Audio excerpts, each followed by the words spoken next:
Hey there, it is Jen from empathicmastery.com and also here, empathicevolutionbook.com, which is my newest book. And I am so excited to be moving the platform over to YouTube, and I'm delighted to see that a bunch of you are actually here. So welcome, welcome, welcome. I will just share with you that the reason I had to postpone our start of the class tonight was because we took Lilu and Livy to the vet today for some standard checkup. Well, actually, Lilu was having some dental work done, and she ended up having 9 teethers taken out. Poor little boo. And so she's sleeping like right down. Actually, she's just sort of sitting there, kind of like all sort of dazed right next to me at my feet right now in her little cozy, fluffy bed. And then you can see Livy is behind me, and actually Zuzu is right there. So everybody is here with me.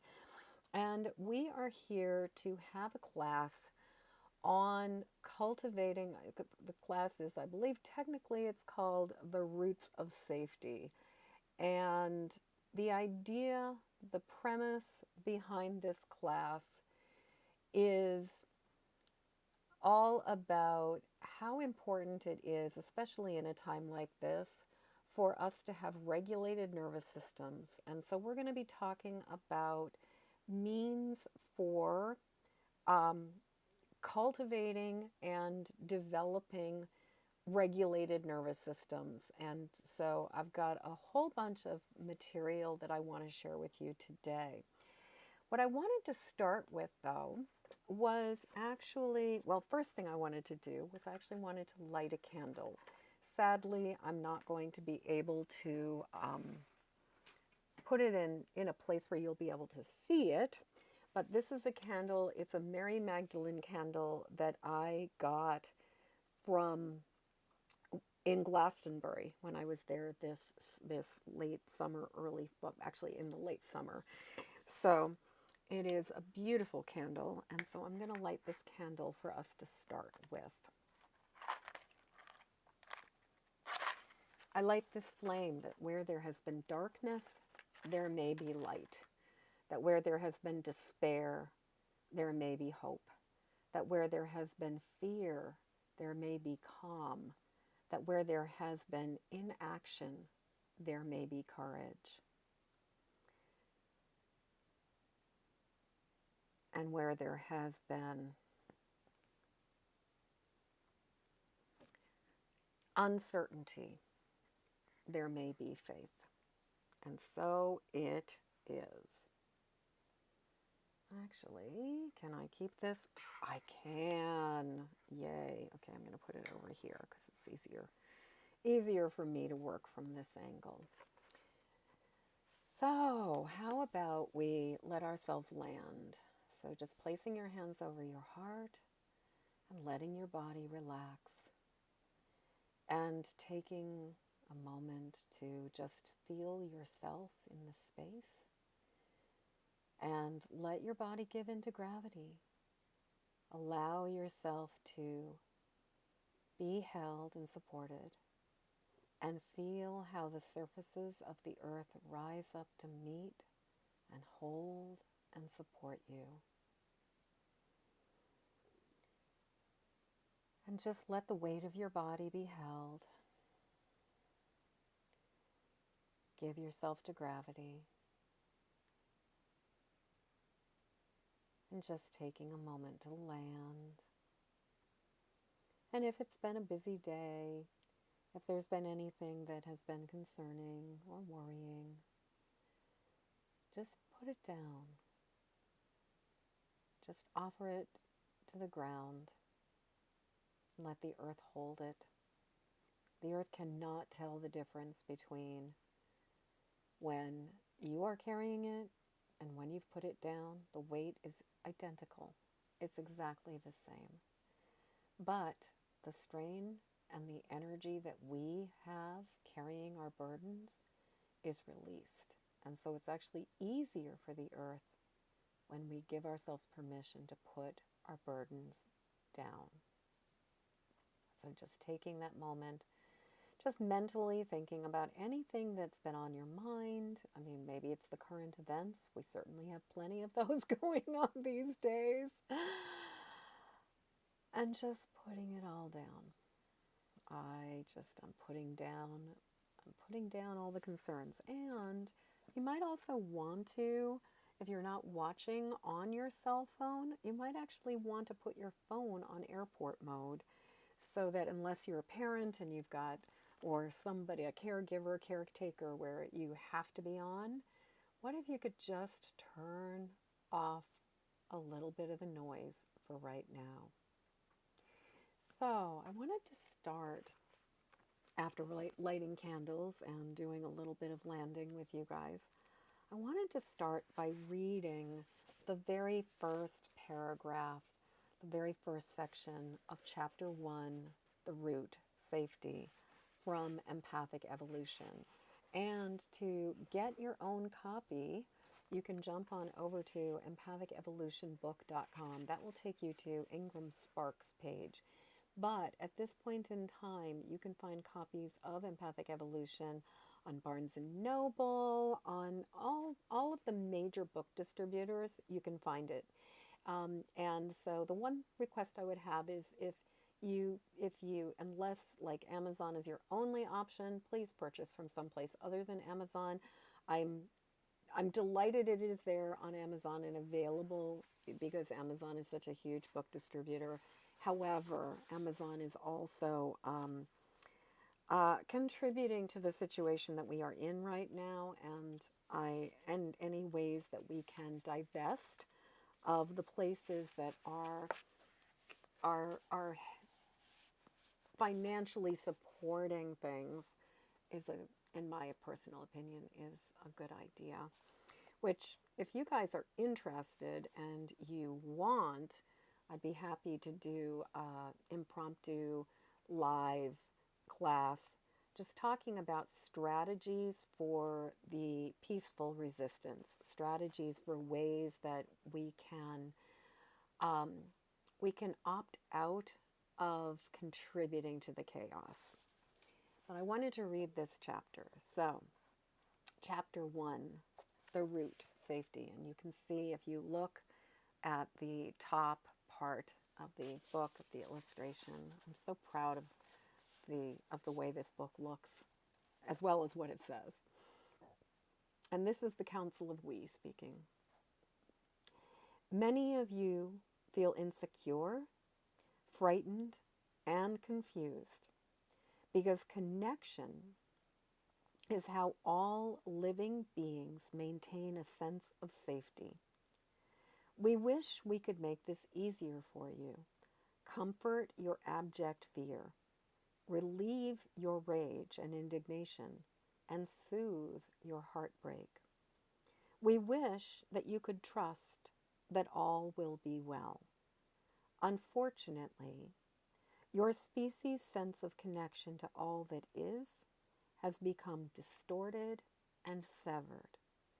You have reached a point where you have so many distractions and activities that your ability to feel connected is inhibited.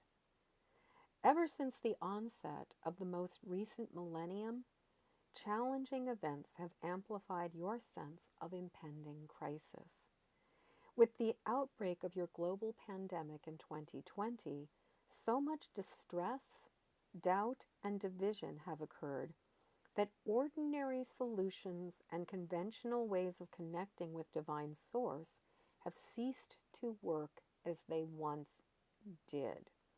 And I will just make an observation about this. I don't know if you've ever had the experience of how it is so much harder to feel, to tune into and access your intuition when you are emotionally dysregulated, and where, especially if you're used to or you have a fairly easy ability to feel Source and to connect with like the unseen world and your allies and your helpers, but then suddenly it's like you can't feel it. I know for myself, this correlates very frequently to my level of stress and to my level of worry and fear. which is really kind of like one of the universes, or at least, I don't know, our species, kind of like our creation's jokes, in the same way that if you're in a heterosexual relationship, you might have noticed that often men are raring to go in the morning. And a lot of women are just kind of like, I'm just waking up. I can't be bothered right now. Even the whole fact that it's like women need generally so much time to warm up and men are raring to go immediately. Like there are definitely some like bugs in the operating system. And the fact that when we need that divine connection most is more often than not when we are actually really feeling the most vulnerable and feeling like the least connected and having the hardest time feeling divine source. I mean, it is truly ironic. It is truly ironic. Um, so yeah, it is truly, truly ironic. So I'd love, and like if you could just like throw an emoji into the chat. So A, I can see that you're here, and B, I can just, you're like, yep, totally know what you're talking about. But it definitely feels like when it comes to our need for support, it is often when we need it most that we feel it the least. So I'm going to read a little bit more. It begins with connection. We are inviting you to up your game. When you consider yourself as separate and alone, it inhibits your ability to feel safe. To thrive as a species and progress to the next link on your evolutionary chain, all human beings will have to expand their collective toolbox. You need more than the resources and practices that you have turned to for thousands of years. And I will also make another, comment from the peanut gallery, which is that for thousands of years, we have been indoctrinated into a patriarchal system that uses agitation, uses fear, uses outrage to motivate action and to kind of get us to participate in the system, which very frequently is not a system that is serving us, especially right now. But we're so accustomed to it that even the ways that we work with the divine and work with our connection is often programmed from a system that is all about, it's like if you think about the concept the Eastern concepts of yin and yang, yin being the soft, flowing, feminine, receptive energy that is often allowing things to happen, whereas yang is that forceful, masculine, intense, fiery, active energy, which is, instead of it being about allowing things to happen, it is forcing things to happen. And for many thousands of years, we as a species, especially of Western civilization, have been so programmed to see everything through this yang lens that we don't necessarily know how to be in the yin space instead. Your lack of, so I'm going to go back to reading a little bit. Your lack of safety has incrementally increased like the frog in a pot of boiling water. This is the result of the gradual loss of awareness of your interconnection with all things. It started with the onset of patriarchy, the advancement of agriculture, and the subsequent siloing of resources. It expanded as you embraced your need to name and identify everything as other than yourselves and to assume dominion over all. The development of countless languages also magnified your sense of separation. We remind you of the importance of being in connection with the web of life on Earth. We stress the necessity of a community that moves beyond membership in your own species and includes the other life forms with which you share your planet. And I think, I've been seeing, again, comments from the Peanut Gallery, I've been seeing so many places that are talking about the importance of developing connections with local community, like knowing who your neighbors are. So if something were to happen, you would be able to go and knock on somebody's door and say, hey, I need some help. Or if you grew up, if you're as old as I am, before all of the digital age occurred, I was born first in the analog age. And so the first like 20 years of my life was very analog. There were no computers. And so like if you like had run out of butter or you'd run out of sugar, you would literally go over to the neighbor's house and say, with a cup or with a plate or something, or with a tablespoon, and say, hey, I need a tablespoon of butter, or can I have a cup of sugar, or can I have a cup of flour? And the neighbor would just give you that you needed. And with the knowing that other people, or that, when it was time, that you'd pay it forward, that they would know that they could come and get those things. They could come and get something when they needed it too. And so, but what I realized, I've been thinking about, is that there's so much content right now that's talking about the importance of developing and cultivating connection with your local community, but it's still very human centric. And it occurred to me that I have a community, a very small community, but I have a community of creatures and life forms that surround me in my sort of little small acreage of and corner of the world. I've got 5 deer that are run through our yard and spend a lot of time in our yard grazing and hanging out almost every single day. There are birds, there are groundhogs, there is fox, there are just all of these creatures, as well as, Livy and Zuzu and Lilu beneath me, and the sky and the plants and all of the life that is surrounding me. And knowing that this is also part of my community is such an incredibly important thing to be reminded of. This era, so for you to feel safe, it is imperative that you cease to perceive yourselves as separate. This era of exclusively identifying as solitary individuals with isolated nervous systems is expiring. In actuality, you act as nerve cells for the earth. Each of you serves as an interconnected part of the neural net of this world. Imagine yourself as an individual cell in the body of this planet. Your lived experience provides feedback for the larger organism, which is your Earth. Every one of you is a being of light who has roots going all the way down to the heart of the earth and a radiant crown of light that ascends from your head into the heavens.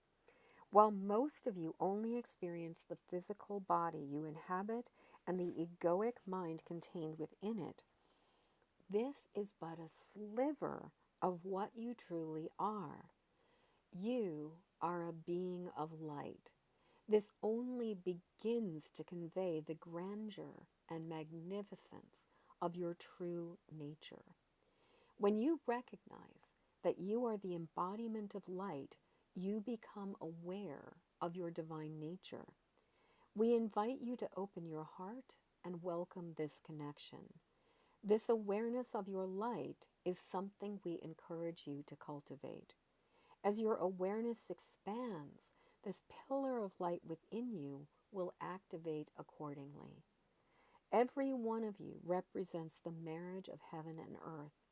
You are the children of this divine union. You are being invited to recognize that the experience of safety starts with connection. This begins with connection to the earth and awareness of your link to all the beings around you, but most especially with connection to yourself. Here is a little sort of affirmation prayer message they have, which is, know that you are a part of everything. The world is all around you, but you are the core of your own universe. You are the core of your own universe. You were designed to be the center of your own compass. Recalibrate to this truth. I'm going to repeat that.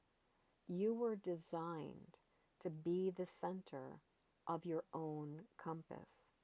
Recalibrate to this truth.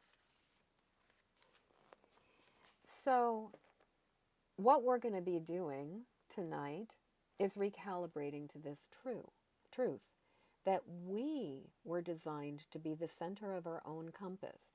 And as the compass, we are connected to all the things, and we can access that magnetic awareness of the true north, but only when we are in the center of our own compass.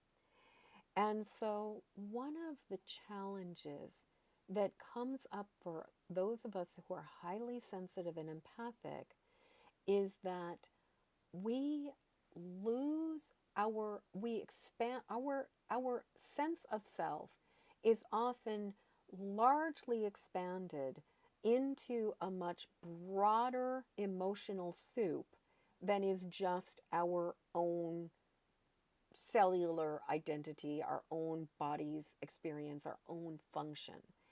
And while we are all interconnected, and while part of what we are learning and part of the purpose of all of this empathic evolution and this empathic awakening that is happening on the planet right now is because as more and more of us awaken to our empathic sensitivity and our empathic nature, the more aware we are of the harm and the distress that is being perpetuated and perpetrated on this planet.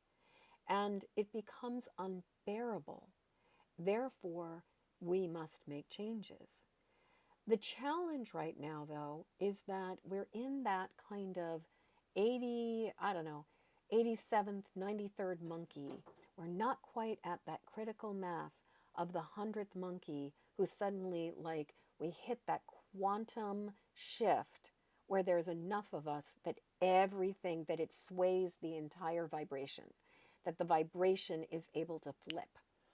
And so for those of us who are the precursors, who are the highly sensitive empathic people that are living right now, the challenge is that because we are more aware of this interconnection and more sensitive to this interconnection than many other people, we often are experiencing a level of distress that is higher than the average bear around us. Now, I will say that the exception to this is in places under great turmoil and stress and strife, like Gaza and Ukraine right now. Both of those places are actively under siege and dealing with just constant attack. And when people are in a place where they become dysregulated and when the fear is just really agitating them, that sensitivity, like sensory processing, gets absolutely dialed up and heightened. It makes sense that our sensory awareness would be dialed up and heightened because we are in that place of hypervigilance where we're paying attention to everything that is going on because we're using that hypervigilance to stay safe. And that also follows with and is included or includes this hypervigilance with empathic sensitivity. And so, in warring environments, in environments that are under a great deal of siege, everybody is more heightened. And in many ways, like the emotional soup is amplified, and more people are experiencing the empathic overwhelm. But if you live in a place or have lived in a place like America up till very, very recently, um, most people are not feeling the impact of what's going on in other places. Especially, they're not feeling the pain in Gaza. They are not picking up on, the agonies in Ukraine. They are not feeling the impact of, I believe there was an earthquake in Myanmar recently, within the last 24 hours or so.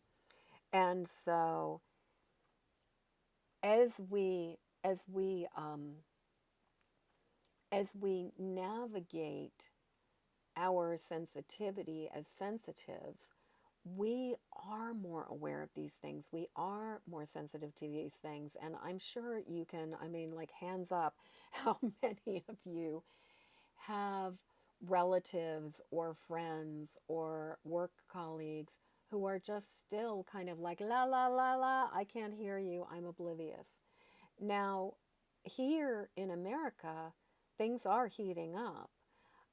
Things are starting to get very intense, and particularly with the ice raids that are going on, more and more people are like 1 or 2 or 3 degrees of separation away from somebody who has been abducted.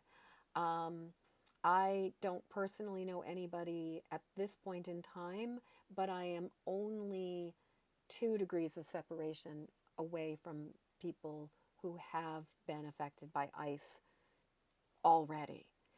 And the thing about this is, we are, as a country, the energy and the intensity is ramping up. However, people are still really making every single effort they possibly can to stay disconnected and to not feel what's going on, and to kind of stay in their happy, happy bubble. And so, what happens in my experience and what I've found from having many a conversation with many an empath is that very, very often we pick up and absorb and process the emotions that are coming from the world outside of us, that the people who are generating them are not able to process themselves. So, my definition of empath is that an empath is a being, regardless of whether they are human or they are four-legged, two-legged, four-legged, eight-legged, or leafed.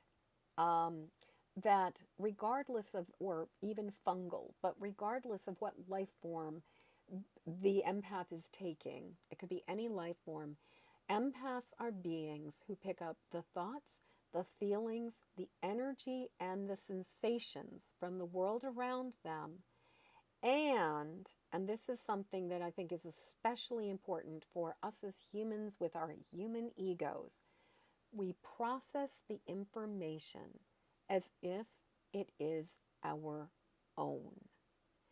And so, the absolute importance of this is that we are doing the heavy lifting, we are doing the emotional processing, but we are also, by continuing to engage in this cycle of empathic processing, we basically, for lack of a better word, enable the people who are not feeling their feelings and the not like living with the consequences, we enable people to continue to be able to kick the can down the road. We enable people to be able to just sort of push the energy away or pass the buck because the energy is being directed. They're generating energy, but then we are like the receptor and we are the receptacle where the energy has a place to go. And so part of our work as highly sensitive empathic people right now is about regulating our own nervous systems and discharging, at first, discharging, releasing the energy that is coming from outside of us that is not really ours to process, and letting that energy find its way back to its own source so that the beings that are generating it can actually feel the consequences of their actions. Knowing who is here, um, and he was here on this call right now, on this masterclass right now. I know you guys, I know that many of you guys are aware of the term FAFO. And what does FAFO stand for? It stands for F around and find out. F around and find out. You know, uh, K, KE, as you're writing, or as you know, the addiction to consumerism. I actually think that what I've really been noticing as I've been divesting and I've been really, really changing how I'm spending money, what I'm doing with my resources, what I'm doing with my money, it's not just addiction to consumerism. And this has a lot to do with the dopamine hits and the way that our nervous systems have been programmed, like wired to respond to this stimulus and to seek, like consuming is, we were sold this bill of goods that consuming is the way that we can soothe our nervous systems, because our nervous systems are dysregulated and agitated and irritated and upset. And somewhere along the line, I think especially starting in the 80s, like and for those of you who are like hands up, who are in your late 50s and early 60s especially, we were born at a time when consumerism was very, very different. We were born in a time where you got a birthday gift, you got a holiday gift, you got maybe a back to school shopping, you got some special things before school started, and you got some special things when school ended. But you were not given presents just for the sake of being given presents. Like, I remember in my childhood that people would repair things instead of just tossing things and replacing them. I remember when somebody would plan for a purchase and they would save for a purchase as opposed to just maxing it out on their credit cards. And in the time that we've been alive, and this is something that those of us who are in our 50s, 60s, and 70s, and 80s, if you still are lucid enough and you're with it enough to be able to navigate it, or and even in your 90s or hundreds, if you are still not struggling with dementia, which I actually believe that dementia, part of what dementia is it is an absolute result of dysregulated nervous systems and perseverating and worrying. If your mind is constantly processing and active and constantly trying to make sense of things that don't make sense and just worrying and worrying and worrying, there's a point at which the brain just is like, I'm done. I'm freaking done. And I've seen this with my mother. She was an absolute worrier. But I've also seen it with other people too, where it's sort of like, if we don't know how to regulate our nervous systems, we are much more vulnerable to there being a point where our brains just malfunction, where they just really stop being able, they're just like tapping out. I'm done. I'm done. But what I wanted to, um, yeah, tuning into your grandparents, they don't make things like they used to. You know, we have we have in the last, so what I was gonna say, or to finish my statement, is that for those of us who are in our 50s and older, we were born at a time where consumerism was not what it is now, and we understood waiting. We understood that things, like we understood the value of things. We didn't drink. I mean, yes, there were some people who were feeding their kids soda and candy and Captain Crunch all day, every day. But for most of us, soda was a special thing. Like you got to have Coca Cola like maybe once a month, or maybe if you were at a special occasion or a party. And there were a number of things that we did not get in the same way that it's happening now. We have that wisdom.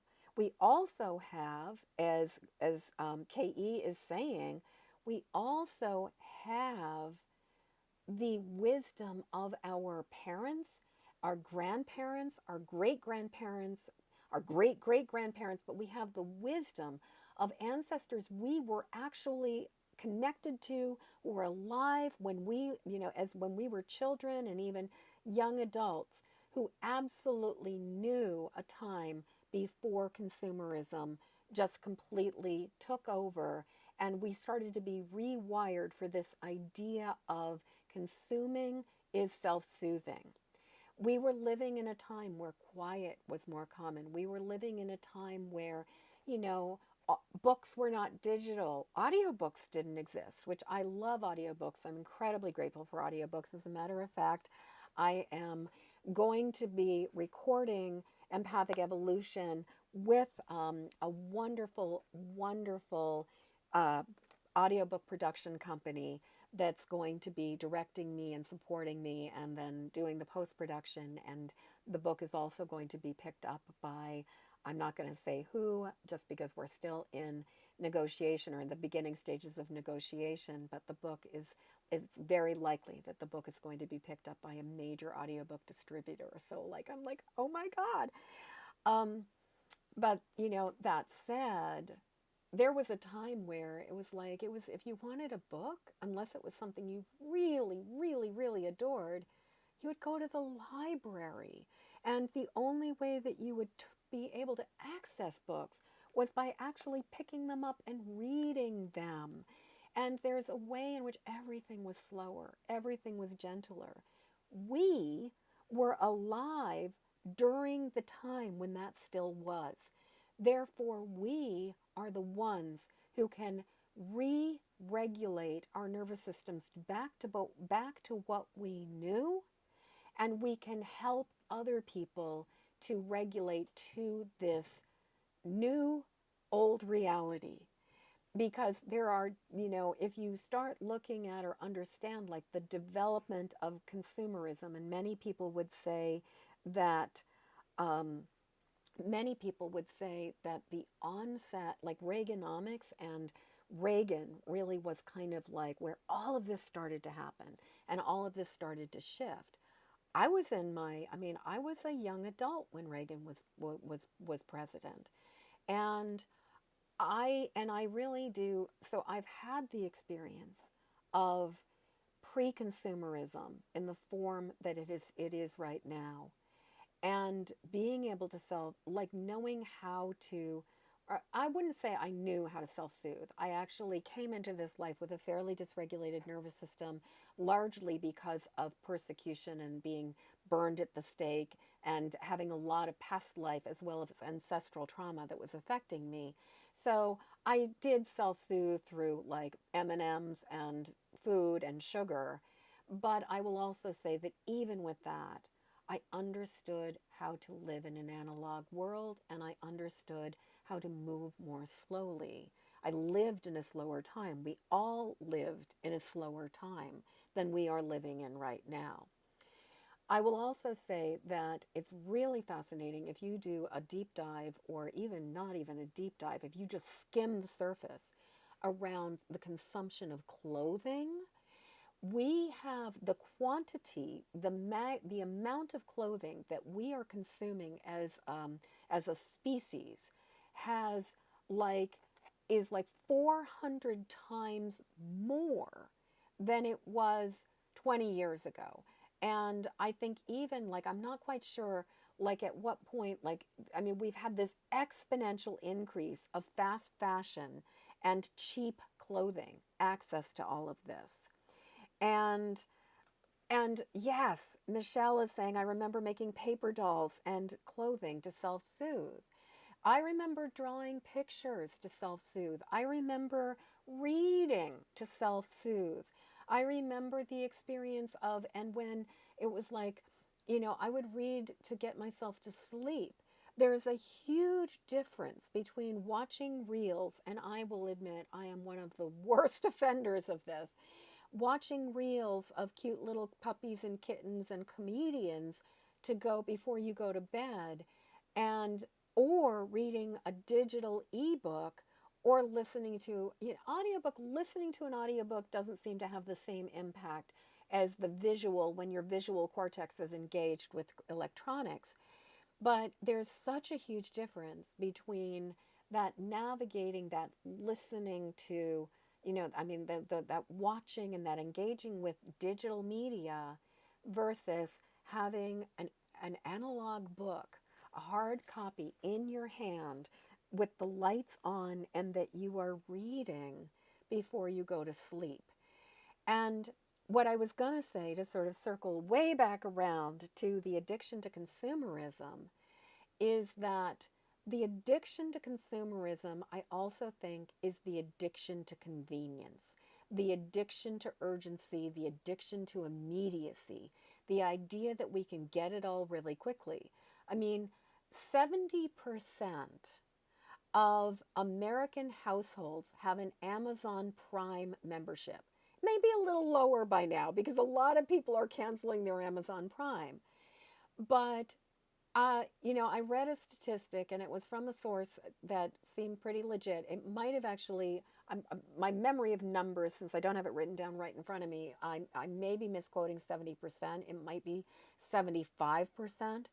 But, the dominant portion, more than 2/3 of our population in this country have Amazon Prime memberships. And one of the things that's very interesting about an Amazon Prime membership is that people with Amazon Prime memberships spend something, I believe the portion was like, it was something like the average person with an Amazon Prime membership spends around like between $1,200 and $1,400 or $1,500 a year on products from Amazon. Whereas people who do not have Amazon Prime memberships generally spend under $500. So that idea of you get next day shipping, that idea of you can just look at something and you can pick something out and you can choose something, all of this contributes to that sense of the speeding up and that intensity, and that way that we've gone from really natural, good ways to self-soothe to ways that really are hollow and don't actually nourish our souls, don't really feed us at all, but instead actually contribute to this endless vicious cycle. Because we all know it's like you find the pretty thing, you purchase it, and you get this dopamine hit for a really short moment, and then the next thing you know, you are back in that cycle of craving again. So this idea of the necessity right now for us to regulate our nervous systems, there are so many aspects of this. As those of us who are coming into the, yes, if you have an Alexa, Amazon is allowed to record everything you say so they can train their AI devices. Like if you have any kind of, if you have Siri, if you have any kind of device that is set up where you just go, hey Alexa, hey Siri, it is listening to you, it is engaging with you. And while that is a little bit off topic of what I am saying right now, it's a very, very important thing to be aware of. But it's also this way in which we are engaging with electronics, and they've become so woven into our existence, as well as that expectation that everything has to come fast, everything has to come quick. I saw something earlier this like last night that really, or maybe it was actually earlier today, but it was just basically said this person was making a transition to purchasing only local products. Um, the Oh my goodness, Curry, Kay just she just lit up like me. You're watching a video. You're watching YouTube, a YouTube video. You're watching my masterclass. I say, "Hey Alexa" or "Hey Siri," and in your home, she's responding to that. So this is something we definitely want to be mindful of, because it's also another way that we're getting stimulated. And as highly sensitive empathic people, we are being stimulated on so many different levels. We are being stimulated by all the emotions and all the intensity that is coming at us. We are also being stimulated, yeah, and we're also being stimulated by the increasing ramping up fear and outrage that is going on in the world all around us. And to go back to this idea of what does it mean to be a highly sensitive empathic person, we process the information as if it is our own. And so our work is twofold, right? Well, I think our work is threefold right now.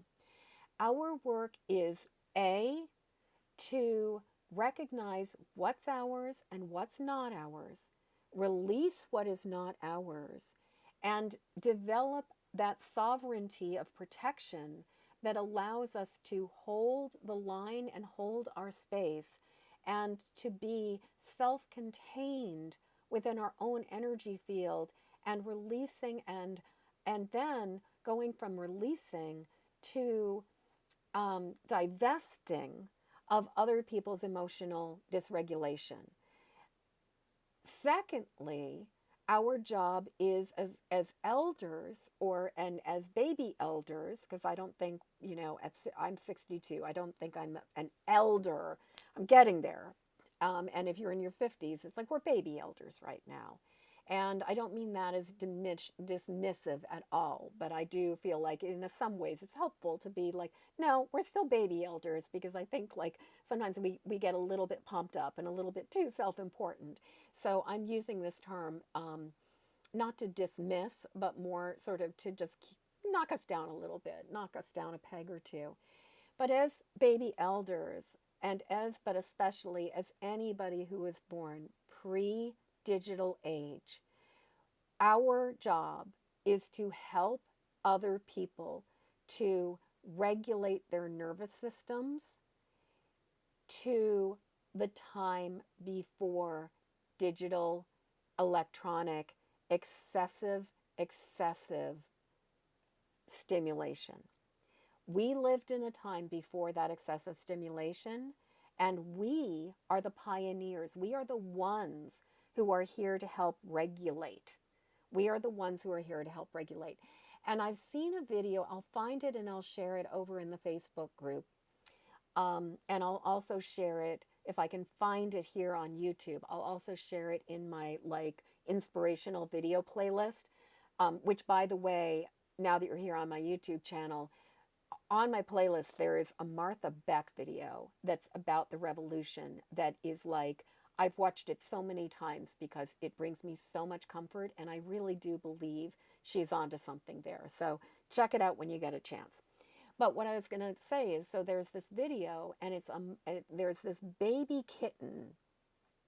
There's this baby kitten who I know, Carolyn, they're talking through me. This was the very first time I realized this too. So like, thank you for the brilliant idea. Like they were just like, oh, by the way, we're going to download this piece of information through you today about the fact that as people who lived pre-digital age, you are the ones who are going to help other people to regulate to this and to learn how to navigate this, to learn how to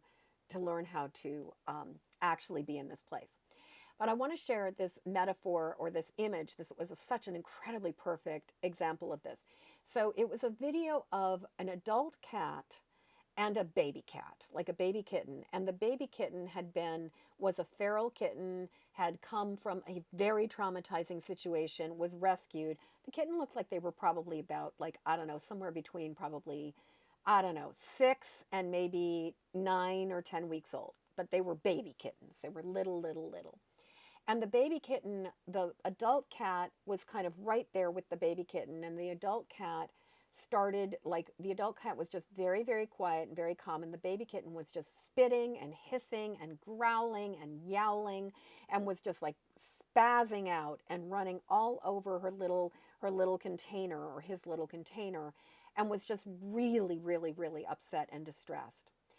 And the adult cat, very, very slowly, the adult cat did not react at all to the dysregulation and the fear of the baby kitten at all.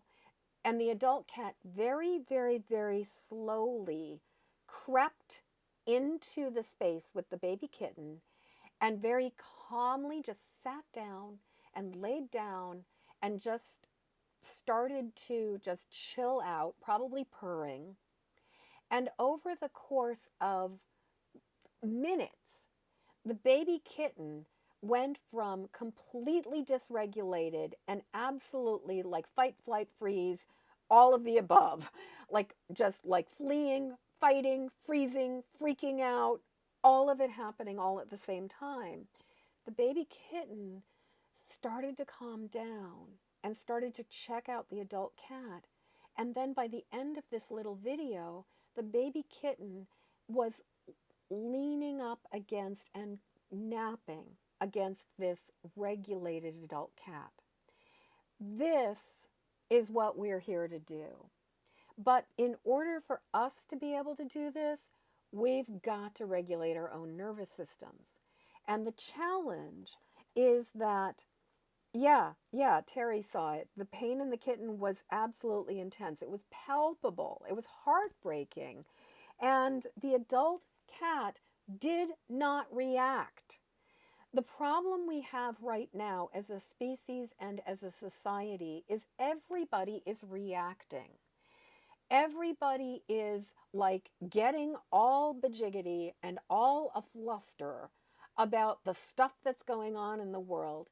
And the problem with this is that when we are in that state of reactivity instead of responsiveness, all we do is exacerbate and amplify the intensity.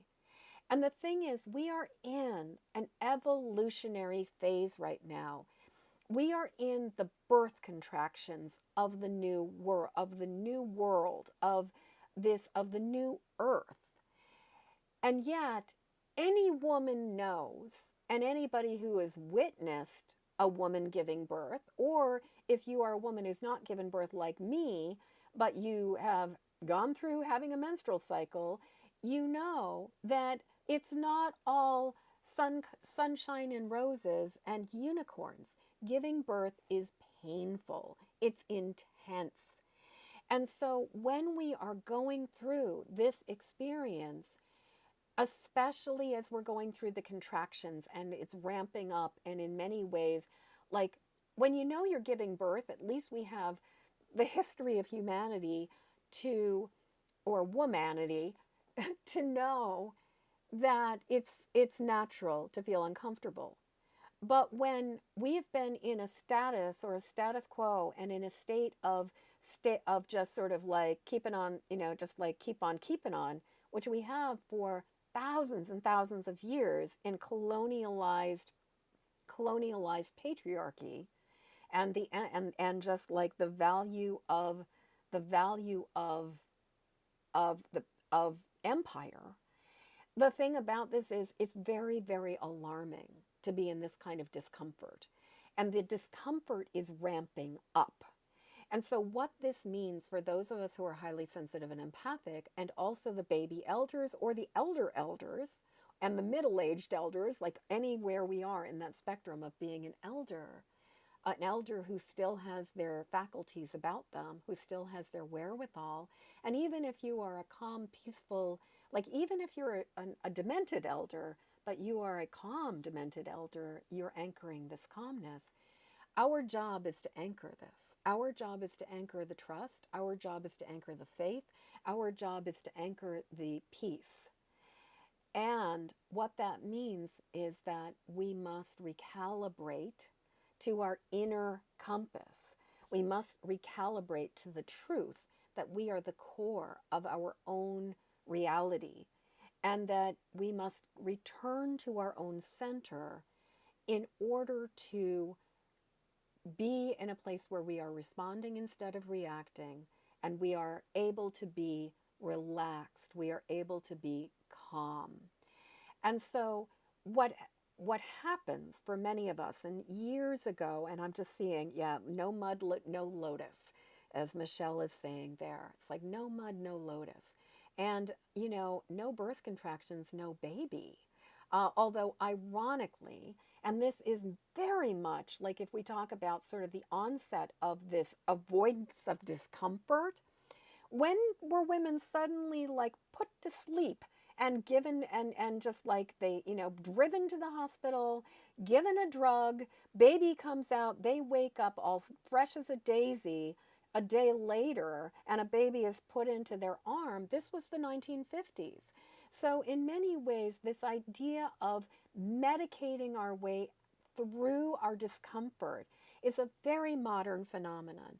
And many of us, especially, like I would say, sadly, many of us who are now lucid, still retaining our marbles, adults, were born in the 50s, 60s, 70s. And what this means is that many of us actually were born intoxicated because our mothers were sold the bill of goods that it's too painful to give birth. And so as a result, they needed something. I'm trying to think of what is that. There's that particular drug that they give. Get an epidural. When my sister gave birth to her first son, so the eldest of my four nephews, she calls me at like 3:20 in the morning to tell me that her baby has just been born. And a minute after, like short, like as she was giving birth, she was in a lot of pain, so they gave her an epidural, and my sister goes to my mother, who at the time was in her mid to late 60s. She goes, "Mom, if you ever have another baby, get an epidural. It's great." And then as we were speaking on the phone later, she's like, "Jen, if you ever have a baby, get an epidural. It's great." But the problem with the epidural is that it teaches both the baby, and especially teaches the baby, that it is not that we have to medicate our way through. And so isn't it fascinating that we are living in a culture and in a time where we would rather go purchase something on Amazon, where we would rather drink the drink, eat the junk food, do all the things, get that dopamine hit. It follows that so many of us were born drugged. So we never, ever, from the very, very onset of our life, we were not being taught. We never knew how to navigate or steer through discomfort. And so, fortunately, we are from the analog age. We do come from pre digital, and we are here to anchor that calmness. But we also have our own work to do on learning to and just really regulating our nervous systems. And I will say that if then on top of it there is trauma from this life, if you came from a dysfunctional family, if there was alcoholism, if there was any kind of abuse that was going on, whether it was towards you or towards your siblings or towards your one of your parents, then that trauma is also going to be informing. Oops, I just used one of the 200 banned words. Uh-oh. Anyway, and if you don't know about the banned words, that's another thing. You can probably skim the surface pretty easily, but just like look up DEI banned words, and oh my goodness. Or if you're on my mailing list, just go back and find the email that I sent out about a week and a half, 2 weeks ago about the banned words. It's pretty spectacular. The New York Times has an article with all the banned words. It's pretty amazing. And I think the banned words are increasing and increasing. But woman is one of the banned words. Trauma is another banned word. Mental health is another banned word. It's kind of ridiculous. But if you do come from a family with trauma, if you do come from a family with dominance, if you do come from a family with violence, and then not only, that also is a barrier that's going to impact your nervous system, that is going to make it so that you've got a little bit more work to do when it comes to regulating. So our job, so we've talked about, the first two pieces. Recognize, the first part of it is really divesting of other people's emotional, like abdicating from the responsibility, which is not ours anyway, of processing other people's stuff.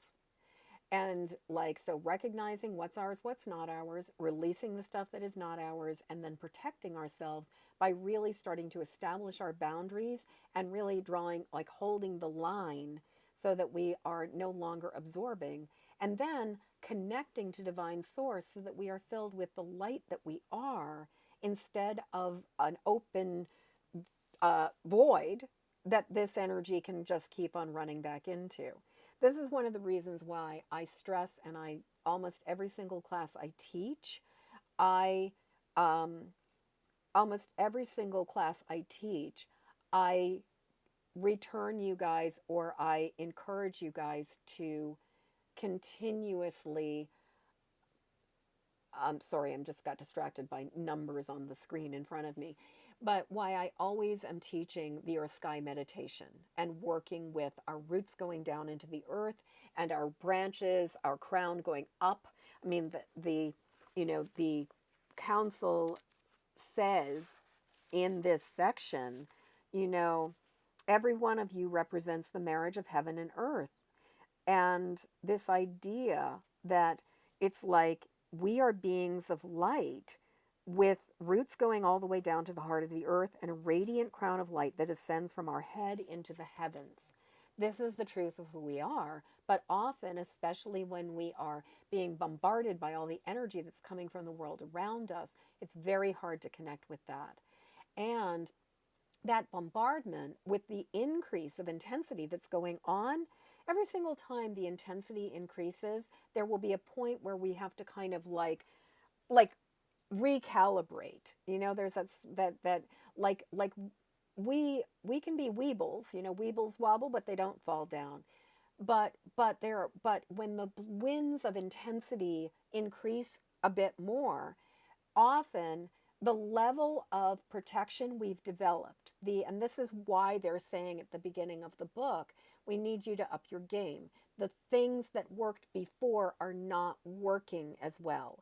There's you need more. You have to do more now, because the system, the energy, everything's ramping up.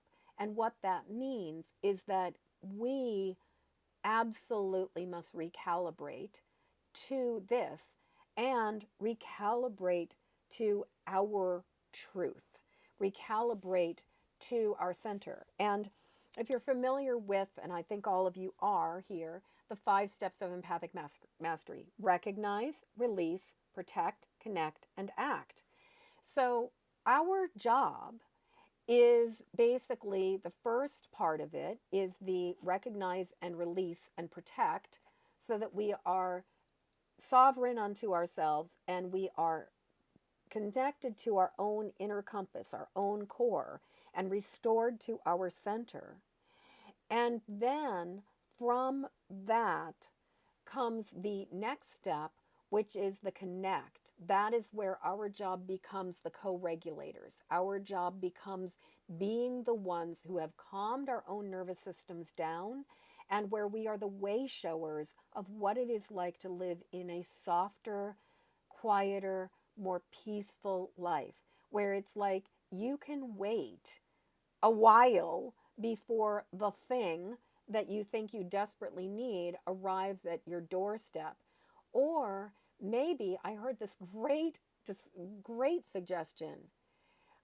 If it, think about whether, like, if you couldn't just push a button and have it um, sending sending me send like if send this to me immediately, like the buy now button on and it's not just on Amazon, it's like so many places where it's like just buy now.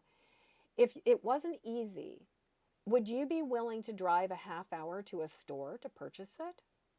And that's a really good question. If it wasn't easy for me to get this, would I be willing to do what it took to get it? Does it actually matter to me? And something that I like to do a lot of times is, instead of doing an impulse buy, I will give myself at least a few hours, but more often a day or two before I hit the purchase button. I'll put something in a cart and then I will come back to it and decide if it's actually something that I really need or if it is more of just a whim or an impulse. But so our disconnecting from all of the stuff that has caused us to amplify our own distress. And part of it is like that pinging the energy. Like, we send our feelers out when we don't feel safe. We send our feelers out to try to figure out what's going on when we are not connected to our own truth and own our own energy. I'm just reading what KE wrote about. It doesn't feel like upping my game requires me expending more energy. And I just want to say, yeah, upping your game. They said that. It's definitely, the irony of all of this is that it is not about expending more energy. It's actually about expending less energy. And so that first step, divesting of the responsibility, abdicating the responsibility for processing other people's stuff, and learning how to stay within our own center, and also recognizing what are the triggers, what are the things that come up for us that set us off and will actually activate and dysregulate our nervous systems. I know for myself, I'm a very visually responsive. Like, if I see something, even out of the corner of my eye, I happen to read just a glance at an article from the Atlantic Monthly that was somebody had posted on Facebook that was talking about Christian nationalists. And without even reading it, just seeing a couple lines in it, I was dysregulated. I was in an absolute tizzy. And so, and earlier today, there was a reel, or I can't remember. It was some social media place where it was showing this thing with the POTUS and a visit to seeing some Marines, and it basically was like, no comment is necessary. And I was kind of curious. I'm like, do I want to watch this? And I realized that, and then the counsel came into my head and said, basically, there is absolutely no reason other than you getting yourself agitated and irritated and dysregulated that there's no reason to watch this. The only thing it will do is it will dysregulate you. The only thing it will do is will provoke an emotion that is not that is not useful right now. And it was like, what do you need this for? This is not a current event. This is not something that has any benefit or value to your life. Why are you going to do this right now? And so I think we all really need to take inventory of where are we dysregulating ourselves? Where are we picking at the scabs, and where are we scratching the itch so that we are actually causing ourselves to spin out, where like it's not even about somebody else, it's about something that we just went and we picked up the stimulus, we picked up the thing. Because so much of the work right now is about regulating our nervous systems and breaking free from a system that is designed to keep us hungry, scared, um, spinning our wheels, reacting, and constantly, constantly, constantly seeking more, more, more, more, more, as well as engaging in like indignation, like seeking evidence of what is wrong and all of these other things. So, with this first step, regulating, releasing the abdicating responsibility of taking on other people's stuff and releasing our own habits of dysregulation, recognizing our habits of dysregulation and releasing them. Second step is being the ones who, because we have regulated nervous systems, we can help other beings, and especially younger beings, co regulate because they never, ever had a quieter time. And then the third piece of this is about recognizing the ways, and this is the step of act, because the first five, the first we've talked about, recognize, release, protect is the first piece of this. Connect is that second piece of helping to co regulate, connecting with divine source. So we are clear, open channels, and then allowing, and which allows us to do this work. And then connecting with others so that their nervous systems can settle and calm around, their nervous systems can settle and calm. That's that's job number 2. And then job number 3 is all about act. It's about looking at our own lifestyles and looking about at the ways that we can support the flowering of the new earth, and we can support our empathic evolution as a species from a place of love, from a place of grace. And this is where I'm like, if you guys are interested, and maybe write in the comments like, yes, please, I'd be happy to do another live stream. Probably might not need to be 2 hours, but where I just talk about and I share resources and talk about what I've been learning as I've been divesting from the empire. The reason, one of the reasons why I am not streaming on Facebook Live is, aside from the fact that Facebook is becoming increasingly toxic and just a place that has so much fear, the other reason we are here on Google instead of, we're here on YouTube, which is owned by and run by Google. And yes, they have some, they have some things about them that people will say aren't fantastic. However, Google is hosting, the Google Cloud hosts this video, versus if we are doing a Facebook Live over on Amazon, I mean, not Amazon, on Facebook, that was a Freudian slip.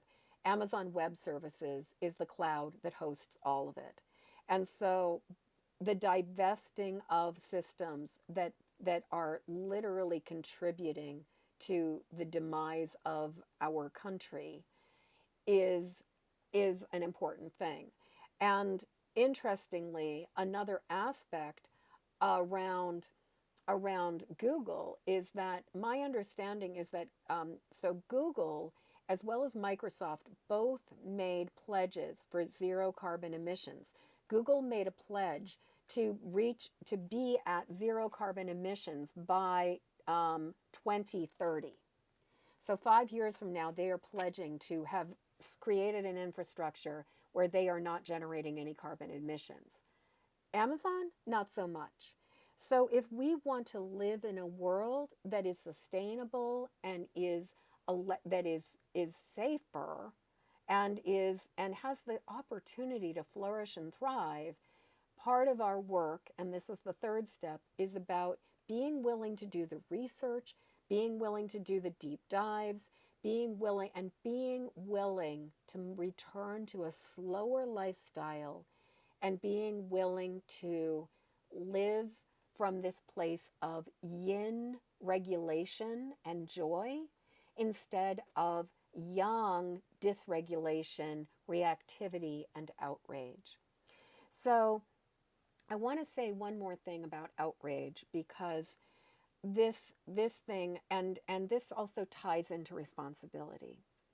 So if you've probably seen the memes that say, if you're not angry or if you're not outraged, you're not paying attention. Let me just see, like, comment in the thread, like, how many of you have seen something like that? If you're not angry, you're not paying attention. If you're not outraged, you're not paying attention.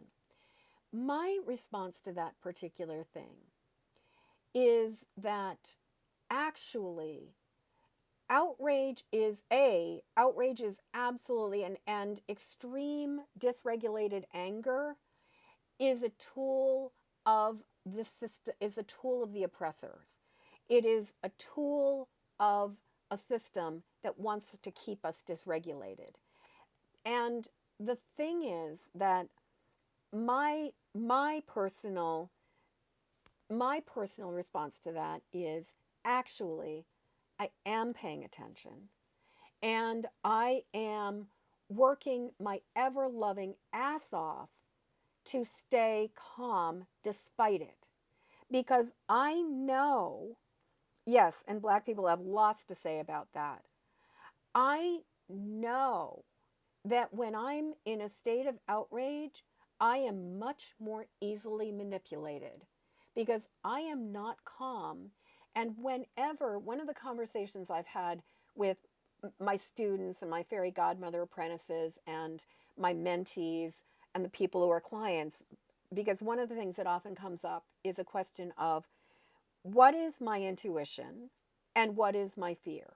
Am I having a feeling about this, or am I getting intuition? And what I will say in my personal experience, and you guys can confirm or deny, like you could be like, yep, that really resonates for me, or nah, that doesn't really resonate for me. But what I have seen with every single person I've worked with is that, and certainly with myself, is that the difference between intuition and emotion, and especially fear, is that intuition is calm. Intuition is like this passing thought that just kind of flies by, or this knowing, but it's a very calm state. There's this very deep sort of just this sense of knowing, that clairsentience, that claircognizance of just knowing. Whereas, and where there isn't a lot of emotional intensity. Whereas emotional, sort of like picking something up, that is generally, you're feeling dysregulated, you're feeling fearful, you're weepy, you're like all of those different kinds of things.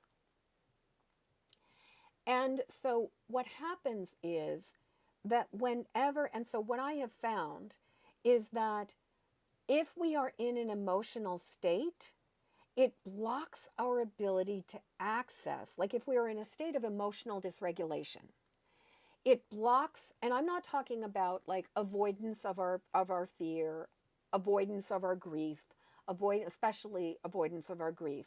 And I will also say that in my travels, in my experience, fear and anger are very often actually a response to avoiding or suppressing grief. So when we let ourselves feel our despair, but especially when we let ourselves feel our grief, a lot of times all those other emotions don't necessarily have to like take up the space that sort of almost acts as like the la la la, I can't hear you. Like our fear and our outrage is often the la la la, I can't hear you, for the grief that we are actually experiencing.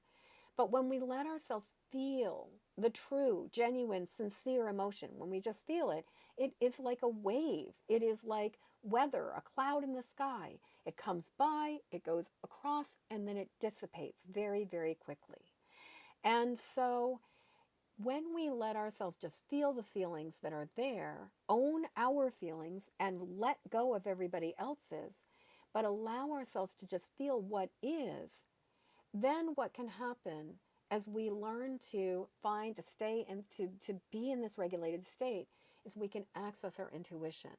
And with access to our intuition also comes access to our deep inner wisdom, our knowing of what is right and what is wrong. And yeah, just knowing doesn't include overthinking. Ah, Terry, beautiful comment. I'm going to read this comment because I'm like, yes, yes, yes, yes, yes. Just knowing doesn't include overthinking. It comes with ease, but emotional dysregulation, for me anyway, definitely includes overthinking and not clarity, perseverating, ruminating. I mean, I grew up with a mother, and I was saying this to David, or my husband David, earlier today. I was thinking about my mom, and she vacillated between worrying, like seeking something to be worried about, and picking up that scab, or and it's interesting because both Carolyn and Ke both knew my mother. And I don't know, and Carolyn, I think you might have known her well enough to know what a worrier she was. Ke, I don't know if you ever spent enough time around her. But anyway, my mother vacillated between worry and outrage. She was constantly looking for things to either be irritated and agitated and distressed about and worried about, or something that she was just completely outraged about. And she spent and she was an Aquarius who could not shut the fuck up. Like her mind could not shut the fuck up. Like she wasn't a chatterbox, but she just could not stop thinking. And then about 15 years before she died, the volume started getting turned down on her. And for the last 5 years, 6 years of her life, she could no longer think. Like it was just gone. So I would also say, and I don't know this for sure, but I would also say that I suspect very strongly that one of the keys and tricks, ways to avoid dementia is to learn how to regulate our nervous systems before it's too late. So 3 steps. Abdicate responsibility for anybody else's feelings and recalibrate to our own inner compass. Become a vessel for a divine source and co-regulate, help others to co-regulate with this softer, gentler, more yin reality. Yes, Shirley had lots of concerns, Carolyn says. Yeah, she was lovely. I mean, we loved her. She was a wonderful human being, but boy, howdy, could that woman worry and could that woman perseverate. Like she just never, never, never stopped thinking. So that's second, step 2, being the co-regulator for for the scared kittens. And then, step 3 is where we look at how are we living our lives and how are we returning and restoring ourselves to joy. And interestingly, chapter 2 of this book is pleasure. It's all about the imperative need for us to return to things that bring us delight and joy. So for the rest of this class, what I want to do with you guys is I want to work on a couple step process for really returning and recalibrating. Because one of the things, if you read the rest of chapter 1 of safety, one of the things that you will find in chapter 1 is talking about how understanding where we are, becoming oriented. It's this whole thing of understanding the center of our compass.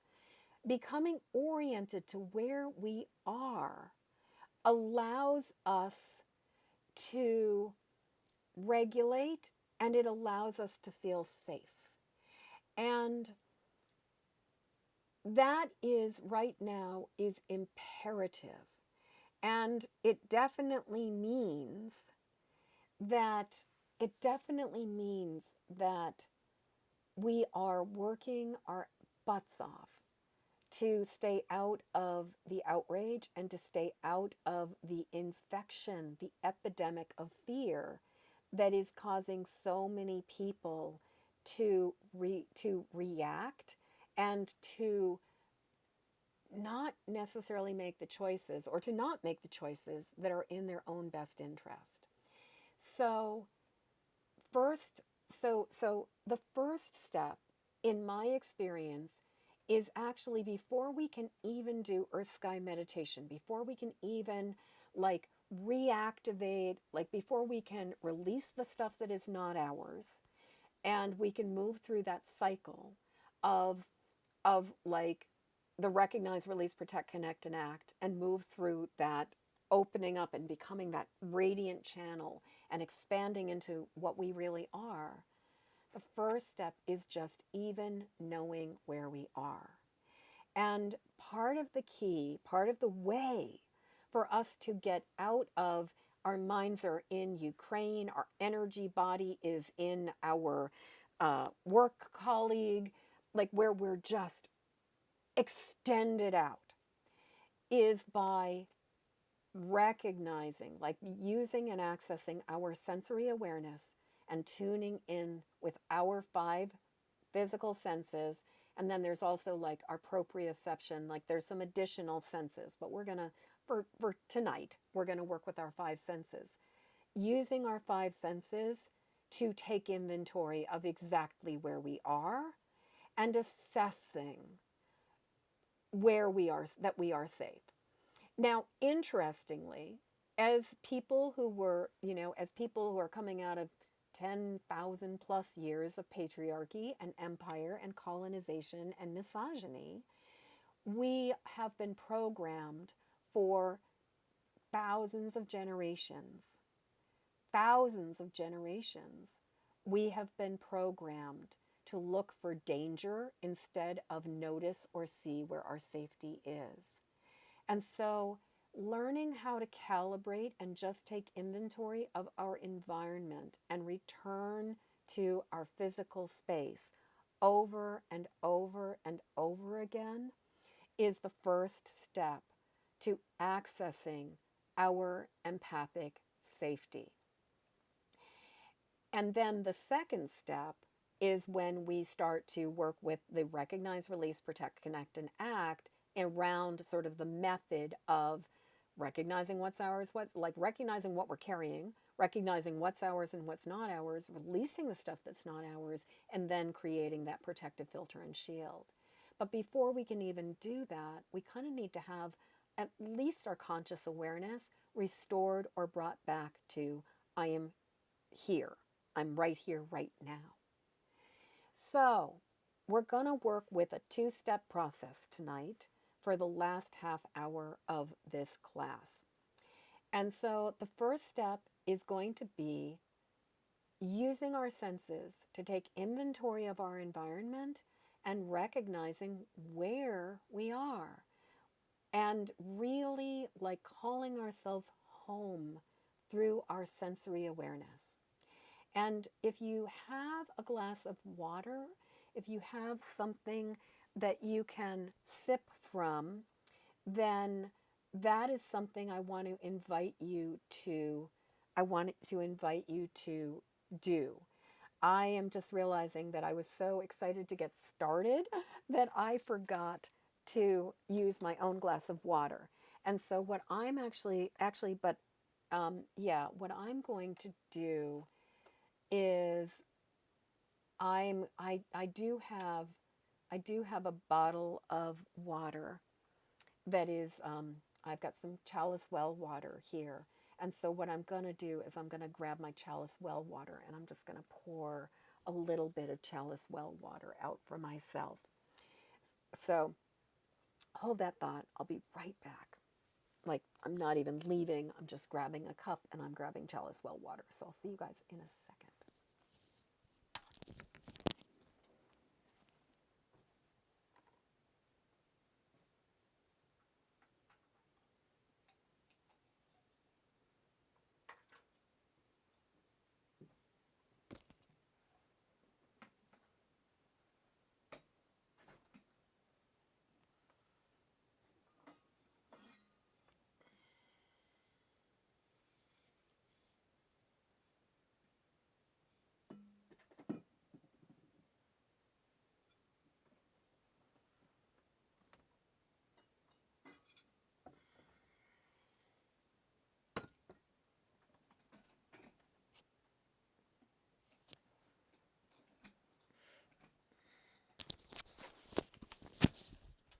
Alrighty. So here is a cup that was my grandmother's. This is Chalice Well water. It's from the Red Well. And I'm just going to pour in a little bit of this. The Red Well is really nourishing and soothing. It's like the mother energy. And then this is the White Well water.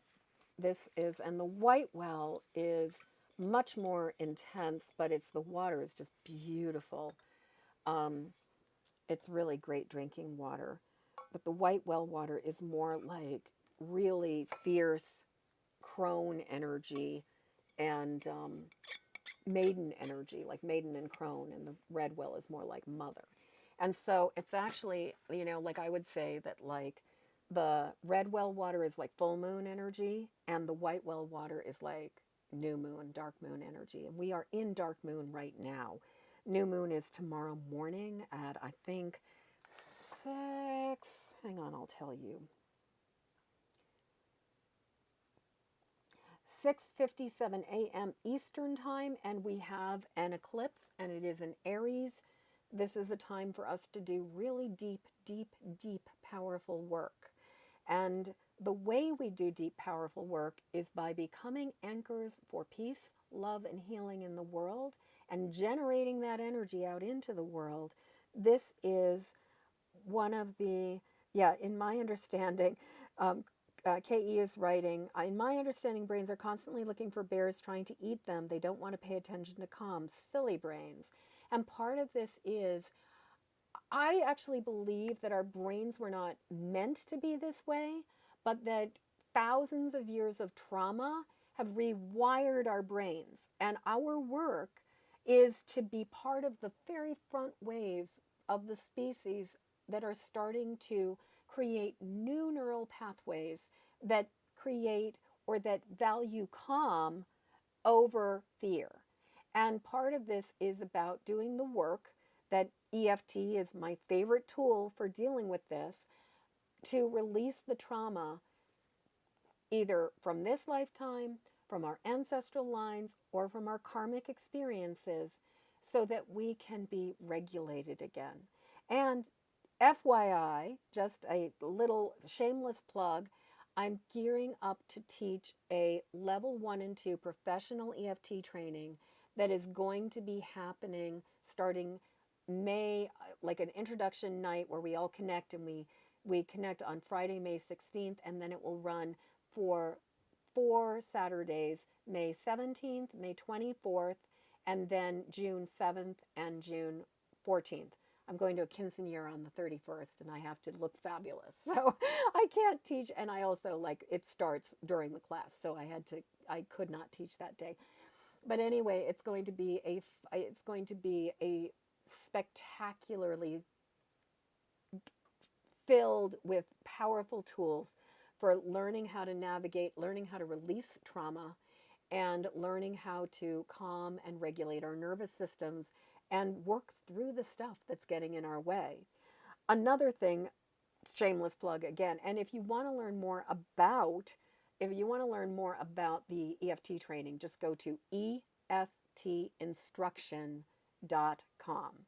So that's eftinstruction.com. And KE, if you'd be willing to just, or Michelle, or Carolyn, if one of you would be willing to just write the URL eftinstruction.com in the chat, I would be most grateful, because it's a little hard for me to do that as I'm teaching. And the other thing is that I've got a Wellness Universe class that's going to be happening next week on, I believe, let me look it up. And it's where it's all about, the whole class is about teaching how to use, it's on April Fool's Day, and it's from 3 to 5. It's a magical journey with Jennifer Moore, and it's EFT to silence toxic self-talk. So it's going to be a very precise, specific class, and I will be I'll share in the Facebook group, and I will share I'll share in the Facebook group and I'll share in my newsletter the link for accessing that class. And if you drop me a line or say, like send me an email, like saying yes, please, I will give you a coupon code. I will give you a coupon code for. Um, I will give you a coupon code so that you can come take the class for free. And I'll also give you a coupon code so that you can buy the bundle of classes, because there's amazing group of classes, like an incredible number of classes, because it's got 20, like it all of us who were part of the book 25 Tools for Life with the Wellness Universe are teaching classes. And so it's going to be really delicious. But anyway, enough of shameless plugs. Um, Enough with shameless plugs. I am going to get back to what we're going to do. So, what we are going to do right now is we're going to focus on the awareness of our sensory awareness. And so, what I want you to do is I want you to start by feeling yourself. I want you to just sort of let yourself sit and close your eyes. And I want you to just notice the sensation of your body on the chair or the couch or the bed or wherever you are. And I want you to feel how the surfaces rise up to meet and hold you. Maybe you feel the texture of your own clothing on your skin.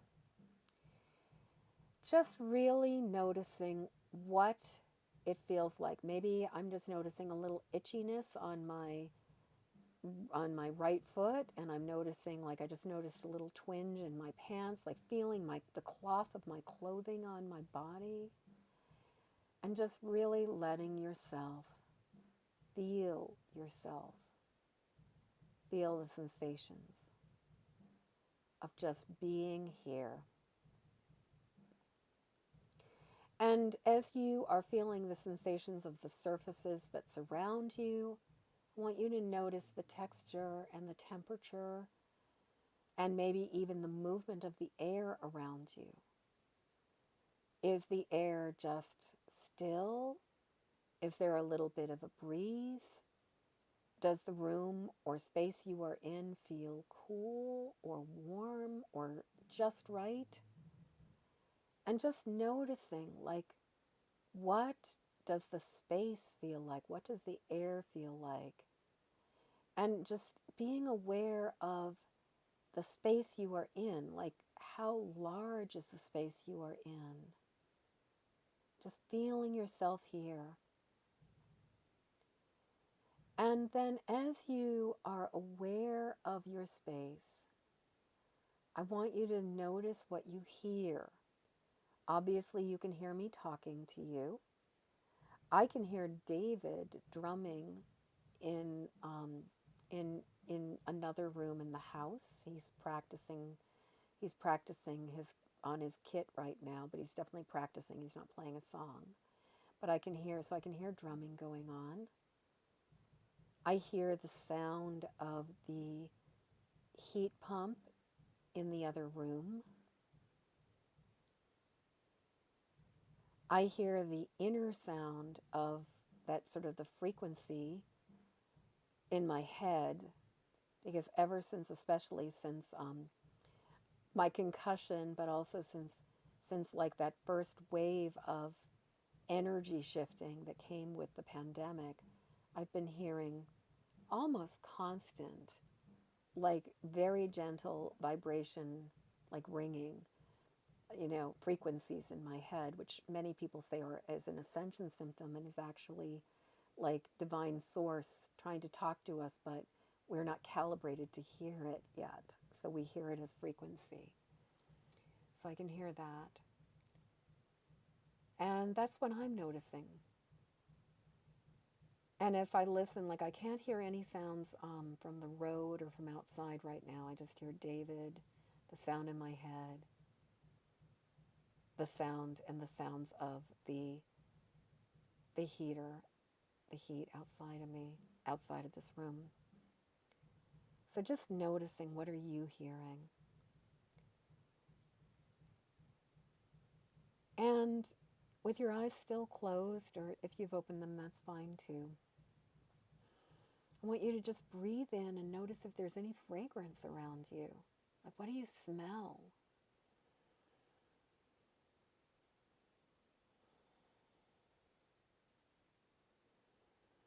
And if you have something to smell, if like where you are, if it smells really neutral, like you can't really smell anything, but you want to activate your sense of smell, you can grab something like that has a smell and inhale that. So I've got this Mary Magdalene mist that came from the same exact place that this beautiful candle did. And it's a purification mist. And what I'm going to do is I'm just going to spray it above me and just let it rain down on me. It's got this, it's really beautiful. It's got jasmine, frankincense, and rose.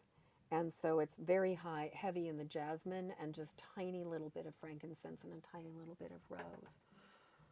But just like noticing the scent and engaging your sense. Our sensory awareness is one of our primal, most deep primal brain. It's like lizard brain. And so when we activate our sensory awareness, of our olfactory awareness, we are really allowing ourselves to connect to something not human, something much deeper, much older, much more powerful, much more connected. So using scent to restore us and help us to, again, get out of the human mind, the ego, and back into the soft animal of our flesh that can love what it loves. So just noticing those smells. And then this is when we come to looking around, like letting ourselves open our eyes if we haven't already, noticing the quality of light. How bright is the space you are in? Is it really bright?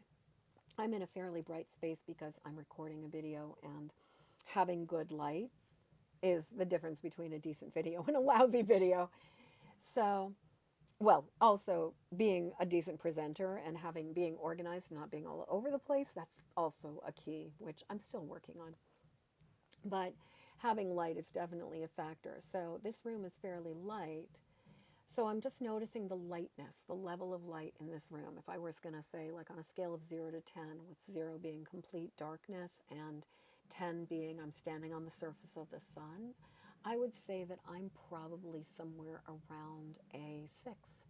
Like, it's pretty bright in here, but it's not blindingly bright.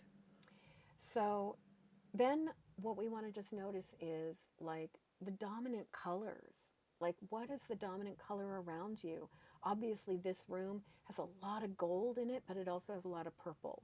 So there's sort of this like, aside from the painting that's like right up behind me, that's got a lot of blue and rust in it and some green. This room is primarily like golds, purples, and some reds, some rusts and some reds. So just noticing the colors, noticing the colors.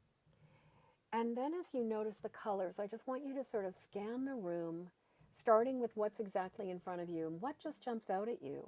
Like, what do you notice first? It's funny, I have a statue of Jeanne d'Arc, and so she was like the first thing I noticed, and then I'm noticing my father.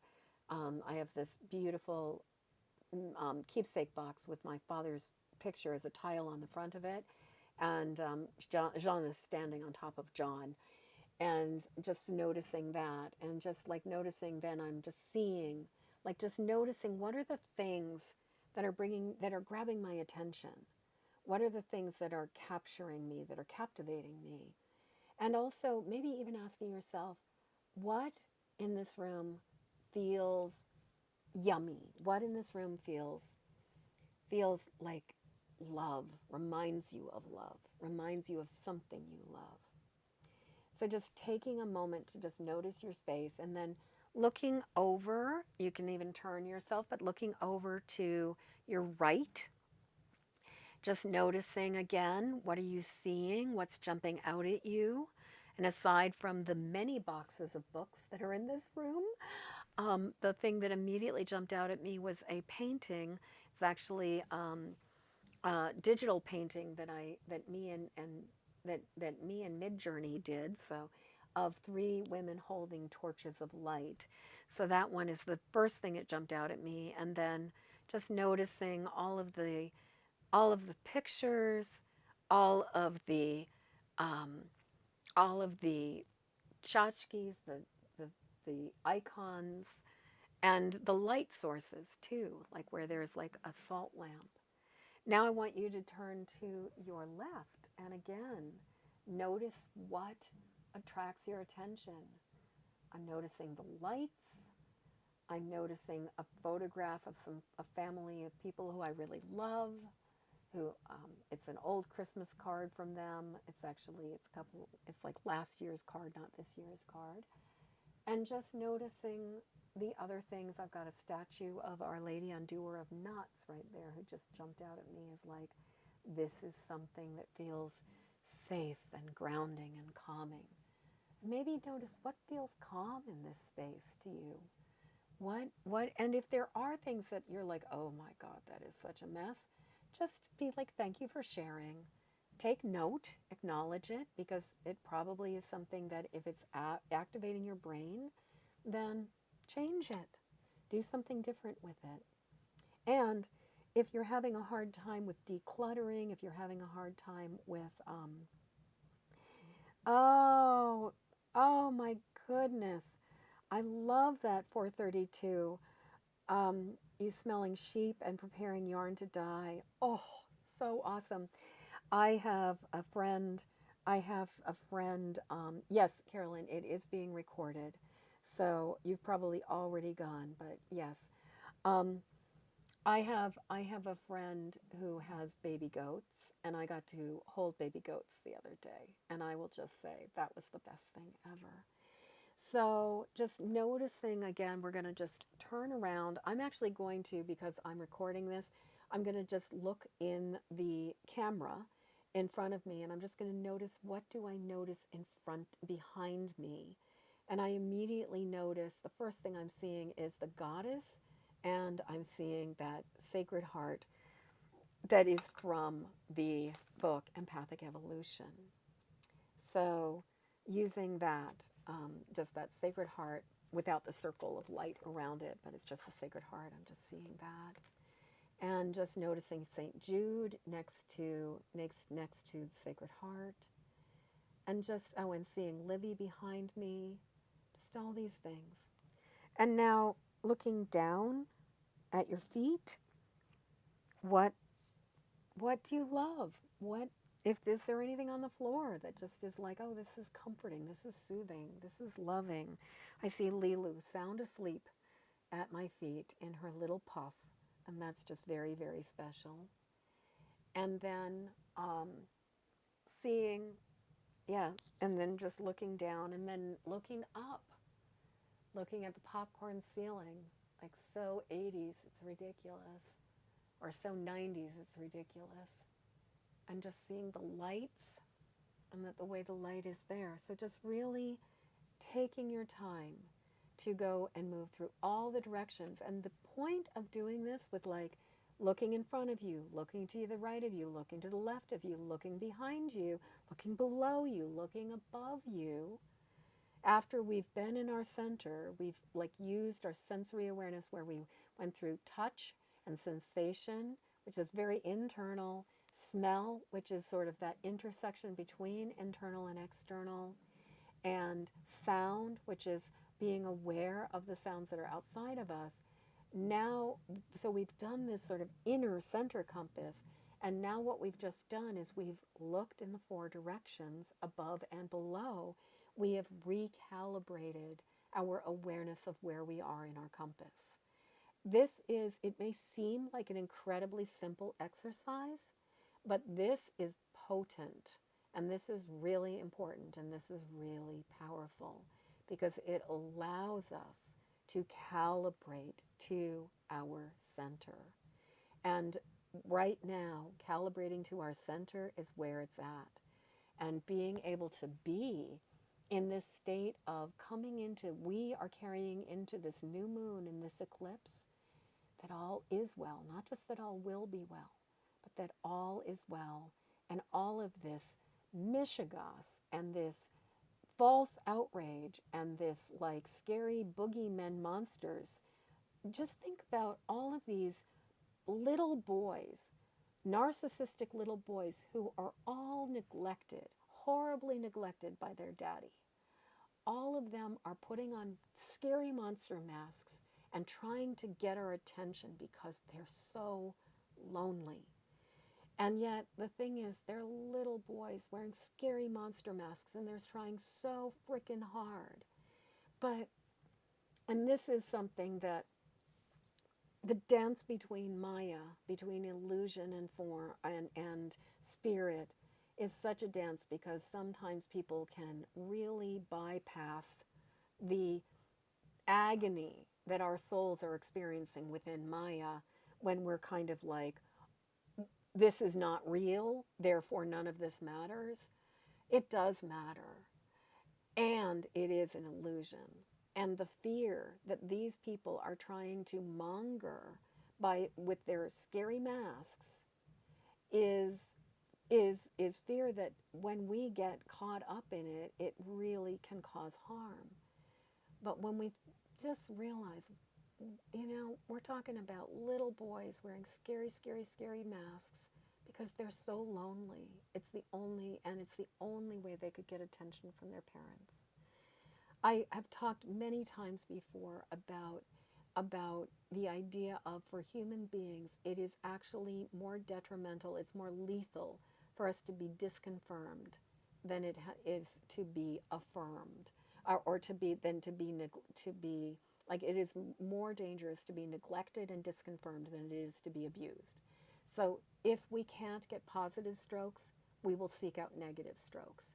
And with pretty much every single world leader or person, agent of chaos that is acting right now, all you have to do is look up their stories and you will know that these were children who were neglected and then got bad and then learned how to get negative attention. And it's our job, like that mama cat, not to engage with that. So all of these four senses that we've just gone through are all about calibrating us back. And then the fifth sense, our sense of taste, this is something that really will help us to come back online into our body. So we're going to do a taste, and we're going to do this 2 times. So the first time that you drink whatever beverage you've got, I just want you to take a sip and don't really think about it. Just do a normal sip. So just a normal average sip.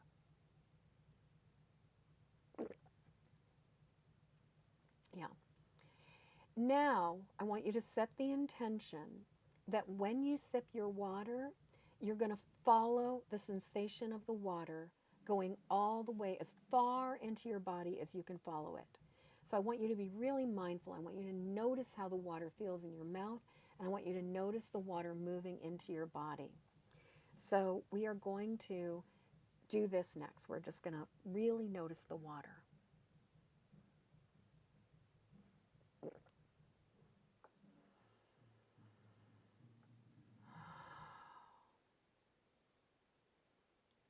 And every single time I do this exercise in any class, I am always blown away by how different it is. Now, the thing about this technique is that it is a really good precursor to breathing. Because, other than you should be breathing all the time, but for doing any kind of like deep breath work to ground yourself and connect yourself, this is a really good precursor because it gets you back online and it really helps you to reboot and come back into your body. So we've just really worked with calibrating our compass to being back in the here and now. And now what we're going to do with the last couple moments, and I'm going to go over by a minute or two, but what we're going to do is we're just going to reconnect with the earth and the sky. So I want you to feel your feet on the ground beneath you. Maybe feel your seat beneath you. And know with an intention that your roots go all the way down into the earth. That your roots, every one of us has roots that go into the earth. We are unaware of them most of the time because we have become so disconnected from the earth that we think that humans are where it's at. I mean, all you have to do is read Genesis and to understand the way that we created a sense of separation from all that is when we were given permission to have dominion over everything. But we don't have dominion over everything. Everything has dominion over us, really. And our roots go down to the very heart of the earth, to the very molten core of the earth. And so knowing this is true, we can use our breath and use our inhale. The bubbles activated a little bit of the ringing in Michelle's ears. That's adorable. So as we're aware of our roots, we can use our inhale and again create the intention to breathe the energy of the earth up. And this is our birthright. This is our nourishment. This is our source. And so just using your intention, maybe looking down and using your inhale, calling the energy of the earth up through your roots and through your body. So breathing it up, allowing it to move through your whole spine, and then exhaling it through the crown of your head and out through the crown of your head, and sending that energy of the earth and your own awareness all the way out through the space above you, through the clouds and the atmosphere of our planet, until you reach that place of source, divine source, and connection with divine sky. Like some people say, Mother Earth and sky and Father Sky, but where you reach that divine awareness and that connection. So once you have reached your connection point, that node in the sky, that place in the light web that is yours, using your inhale, you draw that energy down to you. And then moving it all the way through your whole body, down through the roots of the earth, exhaling it to the very heart of the earth. And so we're going to do this 2 more times to just really reinforce this connection, this column of light. So we're going to breathe the energy of the earth up. Exhale it to the sky. And then breathe the energy of the sky down. And exhale it to the earth.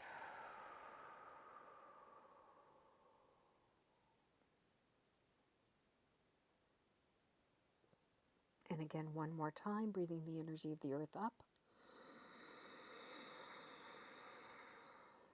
Exhaling to the sky. And then breathing the energy of the sky down. And exhaling to the earth.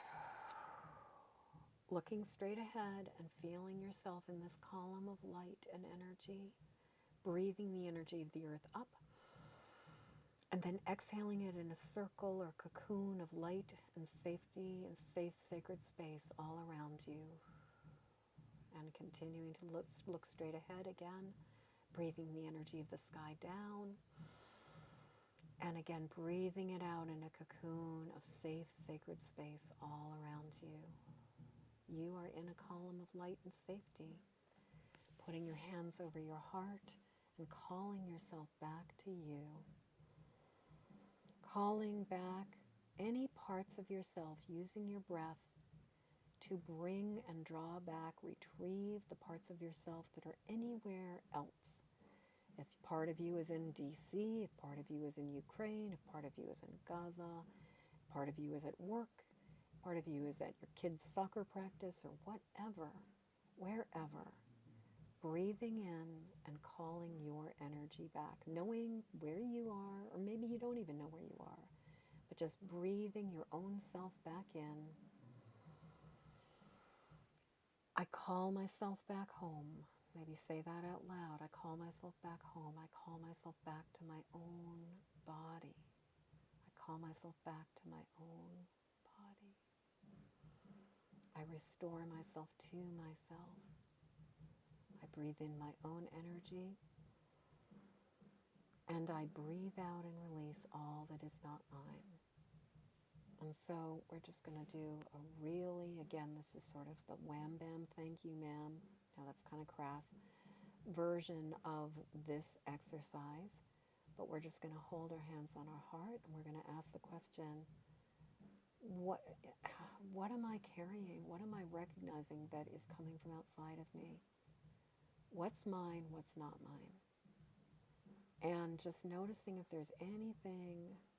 I'm noticing a little bit of sort of peripheral, like meh kind of energy that's coming from like particularly social media, like you should be pissed off, it's your fault, you need to be doing more, all that stuff. What if the revolution is going to come from the goddess? What if the revolution is about the divine feminine awakening? What if the revolution is about our softness and not our violence? What if the is softness instead of violence, actually? Yeah. What if the revolution is about opting out? Just like we're not playing, we are choosing something different. We are choosing joy. We are choosing connection. We are choosing love now. And all of these things that keep us distracted, all of it is just, it's like flies, gnats. And so just breathing back into our core, and then breathing out any distractions, any assumptions, any energy that we have been taking on, releasing the stuff that is no longer ours. I give myself permission to release all the energy that is coming from outside of me. And then this is the exercise we do with our hands over our heart. We breathe into ourself. And then as we exhale,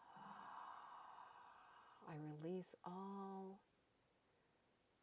release everything back to where it belongs.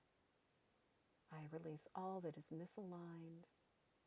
I release all that is from outside of me.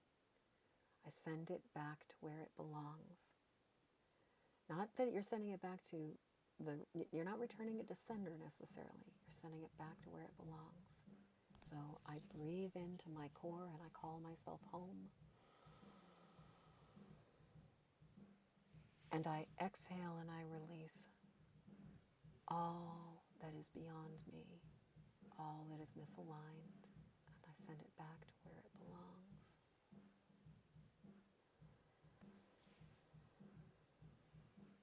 So, we have talked a lot. We've talked a lot about safety, a lot about the world that we are living in right now, and we've talked about our purpose, our mission, our work right now, which is first, this work of regulating our nervous systems, of calibrating ourselves. Then the second part is about being the baby elders and the elders who have the memory of what it was like to be living before the digital age, where we are anchoring people back to something that we know, and we're helping people to co-regulate. And then third is living a life of joy, choosing to say yes to what feeds our soul, and to say no, to just relinquish, to decline, to just step away. You know, it's like instead of what we are doing is, instead of it being FOMO anymore, it's like we are having, no more FOMO. It is what it is. It's like the joy of missing out. It is the satisfaction, like it's JOMO. It's like the relief, or Roma, like the relief of missing out. Like, you know what? You do you, boo. I'm gonna stay here in my world, and I'm going to hold the line, and I'm gonna cultivate joy, and I'm gonna make big pots of soup, and I'm gonna have potlucks, and I'm gonna do what is delightful. Good night, Terry. I'm so glad that it was wonderful for you. I'm so glad. I hope you have a lovely, lovely weekend. To those of you who have stuck around and have been watching this whole time, I want to thank you so much for bearing with me and like being being with being with this entire process. I really sincerely appreciate it. And if you have any questions, write things here. I belong here. KE is writing, I belong here. I belong to me. I belong. So much. Even the whole pressure to do something, do something, do something, do something is all about urgency. And so much of the work right now is about really recognizing what is our responsibility. One of my novena prayers that I'm working on for the next 9 months is because the Impossible Novena just started, and one of my prayers is to really, really know what's my job, what's in my wheelhouse, what's my responsibility, and to do what I need to do, and to relinquish everything that is beyond me, that is outside of my responsibility, it's outside of my scope of practice, and also to be protected, that sort of like they can FAFO, and like let them, as Mel Robbins' book says, let them and let me. Let them do their thing. Let them live with the consequences of their choices. And this is part of why no longer carrying and doing the emotional processing for other people as empaths is imperative right now, because they must feel the consequences. They must feel their own feelings. As long as we feel them for them, they can keep kicking the can down the road. And that's a really, really big, big, big part of, really big part of the, really big part of the work and what this book talks about. So the council, I thought I was going to read one thing. The council opened the book and opened me to another place. So I'm going to finish with a prayer for you guys.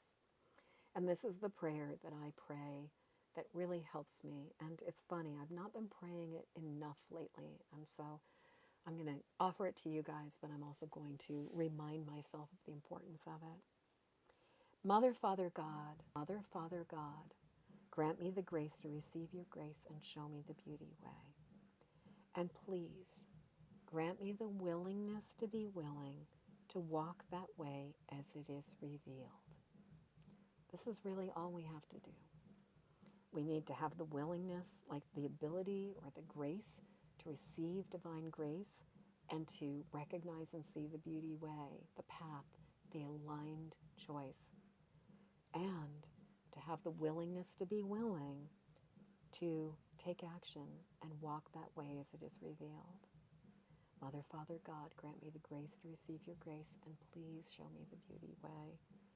And grant me the willingness to be willing to walk that way as it is revealed. Amen. And there it is.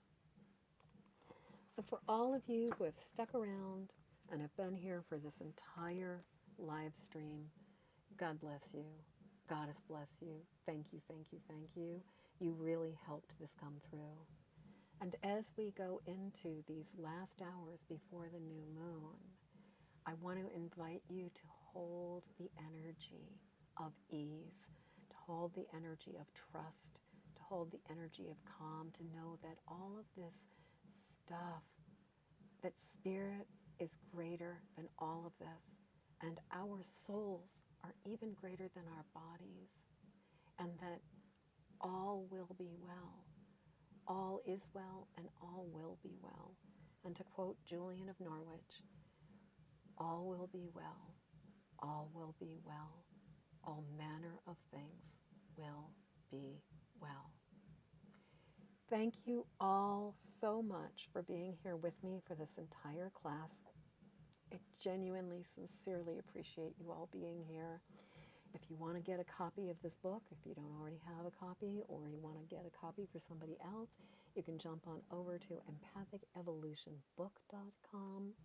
And to learn more about the EFT training that's coming up, EFTinstruction.com. And for that free, or for the Wellness Universe class that I'm going to be teaching, I will throw that into the link for this later, but I will also be sending it out via email, and I'll also be throwing it into the Facebook group. Just either PM me on Facebook, although if you actually want to reach me, PM me on Instagram or email me. It's much more effective to email me or PM me on Instagram than it is to PM me on Facebook, because I am really curating the ever-loving F out of Facebook right now.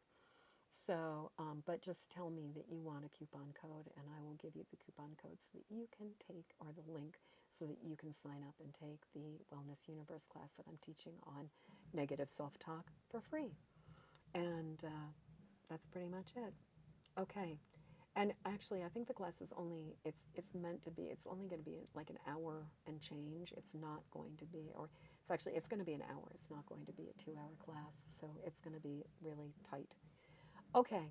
That's everything I got. Thank you, thank you, thank you for being here. I am sending you so much love, and I am wishing you a very, very blessed, very glorious new moon and eclipse, where what needs to be born and what needs to be revealed, all of it is happening in divine timing, and all is well, and all will be well. And we got this. We got this. You got this. I got this. It's going to be okay. Peace.